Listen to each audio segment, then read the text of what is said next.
Hey church, Pastor Adam Kuda here. Great to be with you. We're on day 19 in the Red Letter Challenge, and it's great to be going through this challenge with you. Pastor Zender, for our verse today, tells us, brings us back to John chapter 8 with that passage about the woman who was caught in adultery. And the verse he gives us for today is John 8:11. It says, "Go now and leave your life of sin." You know, I'm reminded of my life in the music industry again. And I know when I left it and I was trying to walk with God at that point, I had to make some fairly deliberate changes in my life. I had to make some decisions of places I wasn't going to go. I wasn't going to go for at least for a while, if not in some places I never went back to. There are certain things I decided I wasn't going to do, certain music I wasn't going to listen to. Just a lot of different changes I had to make in my life.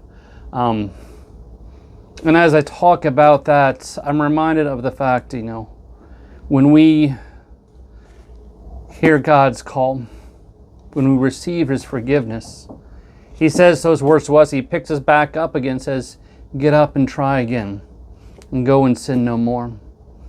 And when God gives us His forgiveness, the truth is that we have to try, or at least we're supposed to try to take that gift, that free gift of forgiveness, and then to try and make changes in our lives so that we don't repeat those sins again.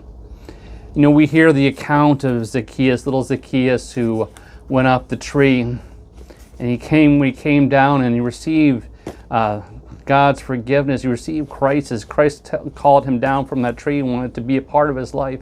Zacchaeus made some pretty serious, deliberate changes in our lives.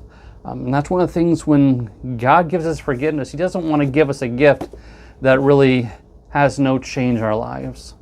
His forgiveness should be making huge impact on our lives where we change the way we live and we live more for Him and less for us.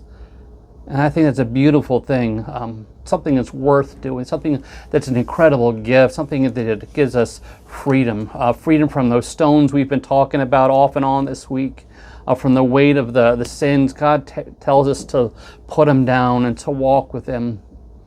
And so, brothers and sisters, as we are finishing up this week of forgiveness, I pray that as you receive that God's amazing free gift of forgiveness, that you don't just make it something kind of you throw in the bag, say, yeah, that's a nice gift, and throw it to the side, but you actually take that gift of forgiveness and let it make changes in your life. And if there are certain things you're going to have to give up, that's okay. Some of them you might have to give up for a lifetime. Other things you might have to just give up for a time before those changes in your life can take an effect, and so you don't return to those things in the way you did. If it's an addiction, like drugs, alcohol, and pornography, what it be, there may be things you got to give up so you don't have those triggers. If it's gossip and there's certain people that you typically gossip with, maybe you can't be with those people for a while. But at the end of the day, one of the beautiful things that God gives us with that forgiveness is a call for a change for the better. A change to be in the presence of our Lord, a change that draws us closer, a change where He says, "Go and sin no more." What an amazing call that our Lord gives us to be with Him and to go and take that challenge on.